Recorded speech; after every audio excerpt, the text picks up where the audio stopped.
तो आज हम ये बात करने वाले हैं कि किस तरह का आप अपना जो ऑडिट रिपोर्ट है अपना ईआरपी लॉगिन को ईआरपी आईडी को लॉगिन करके वहाँ से जो आपका ऑडिट रिपोर्ट है, अगर आपका ऑडिट हो गया है या नहीं हुआ है, अगर आप चाहते हो कि आपका बैलेंस शीट जो आपका ऑडिट रिपोर्ट है उसको डाउनलोड करने के लिए, तो उसको हम कैसे डाउनलोड कर सकते हैं। तो उसके लिए जैसे हम अपना ईआरपी को लॉगिन कर देंगे, जैसे हम लॉगिन करेंगे तो हमारा पोर्टल ओपन हो जाएगा। उसके बाद आपको यहाँ पे दिखेगा कि एफएस के साइड में एक ऑडिट वाला ऑप्शन मॉड्यूल दिख रहा है, यहाँ पे देखो ये ऑडिट लिखा है यहाँ पे, ठीक है। तो इसके ऊपर मैं क्लिक करूँगा। तो जैसे मैं क्लिक करूँगा तो यहाँ पे मुझे ऑडिट और ईयर एंड प्रोसेस दिखेगा, तो मुझे यहाँ पे ऑडिट वाला बटन में क्लिक करना है। तो जैसे मैं ऑडिट वाला बटन में क्लिक करूँगा तो मुझे यहाँ पे देखो 24-25 का मेरा ईयर एंड ऑलरेडी हो चुका है और ऑडिट हो चुका है। यहाँ पे भी नीचे भी देखोगे तो ऑडिट कंप्लीट दिखा रहा है 2024-25, और यहाँ पे भी ग्रीन कलर ब्लू कलर में वो हो गया है। तो यहाँ पे देखो 25-26 अभी चल रहा है, इसीलिए वो रेड में है, क्योंकि उसका ऑडिट नहीं हुआ है, इसका साल जो है फिनिश नहीं हुआ है, ख़त्म नहीं हुआ है। तो उसके लिए हमको क्या करना पड़ना है ना, 24-25 में क्लिक करूँगा और यहाँ पे व्यू करूँगा मैं।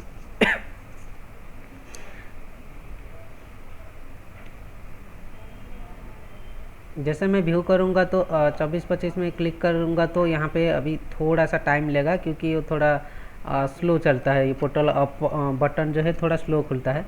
जैसे ही खुल जाए अभी मेरा ये सारे जो है वाउचर वेरीफाइड हो गया है और ये मेरा ऑडिट भी कंप्लीट हो गया है।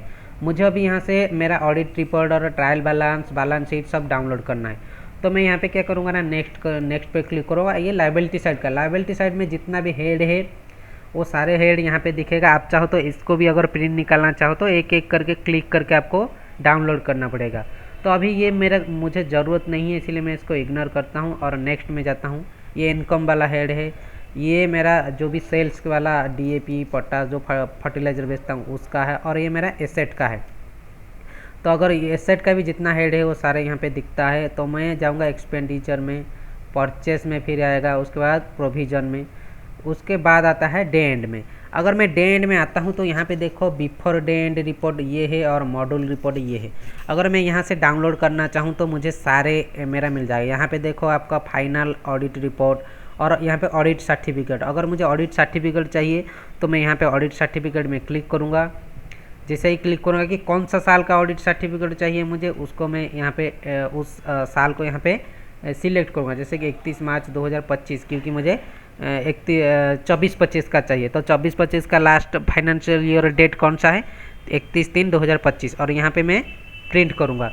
तो प्रिंट करूँगा तो यहाँ पे मुझे मेरा जो ऑडिट सर्टिफिकेट है ये मुझे यहाँ पे मिल जाएगा, ठीक है।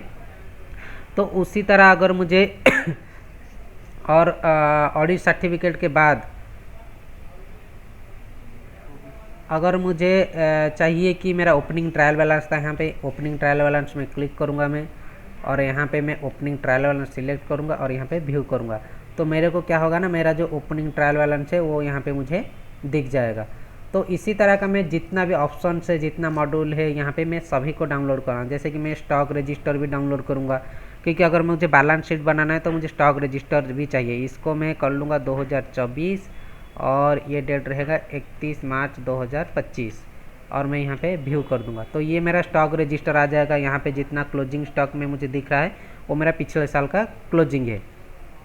और यहाँ पे स्टॉक रजिस्टर के बाद मेंबरशिप शेयर को भी डाउनलोड कर सकते हो, लोन लेजर को भी डाउनलोड कर सकते हो, अकाउंट स्टेटमेंट को भी डाउनलोड कर सकते हो। अभी यहाँ से मुझे इतना चीज़ चाहिए और मैं यहाँ पे फिर से नेक्स्ट में क्लिक करूँगा। नेक्स्ट में क्लिक करूँगा तो यहाँ पे देखो trial balance, trading account, profit and loss और बैलेंस शीट, ये 4 चीज़ को मुझे यहाँ से भी डाउनलोड करना है। जैसे कि मैंने ट्रायल बैलेंस को यहाँ पे डाउनलोड मारता हूँ अभी कि 1/4/2024 से लेके 31 मार्च 2025 तक जो ट्रायल बैलेंस है वो मुझे यहाँ पे मिल जाए। तो ये देखिए मुझे ट्रायल बैलेंस मिल गया। और मैं अभी आता हूँ इसमें ट्रायल बैलेंस के बाद ट्रेडिंग अकाउंट को भी डाउनलोड करता हूँ 1/4/2024 से लेके 31/3/2025, इसको मैं व्यू करता हूँ। और यहाँ पे मैं प्रॉफिट एंड लॉस, तो इस तरह का मुझे क्या है ना, यहाँ से सारे के सारे में चीज़ को जो भी मुझे बैलेंस शीट बनाने के लिए जो भी डॉक्यूमेंट्स चाहिए, दस्तावेज चाहिए, मुझे यहाँ से मैं डाउनलोड कर सकता हूँ। इसको डाउनलोड करने के बाद इसको प्रिंट करना है। प्रिंट करने के बाद आपका जो ऑडिटर है वहाँ से ऑडिट करवाना है। आपका ऑडिटर के पास पे तो ऑलरेडी पहुंच चुका होगा, जो उसका ऑडिट आईडी है उसमें वो पूरा क्लियरली दिखेगा। तो ये हो गया मेरा एंट्री। फिर यहाँ पे नेक्स्ट में क्लिक करूँगा मैं, और यहाँ पे अगर कुछ भी डाउनलोड करना है तो कर सकते हो। अगर मैं रिपोर्ट में जाऊँ तो यहाँ पे एक साथ सारे डाउनलोड हो जाएगा, बट ये मुझे अभी क्या बोलेगा ना, final bottom should be enable for audit login. ये सिर्फ जो ऑडिटर है, जो भी आपका ऑडिटर है, उनका आईडी से ही वो रिपोर्ट को पूरा का पूरा ऑल रिपोर्ट को डाउनलोड कर सकते हो। अगर आप यहाँ पे ऑल रिपोर्ट डाउनलोड नहीं करते हो, सिंगल पर्टिकुलर एक एक करके डाउनलोड कर सकते हो।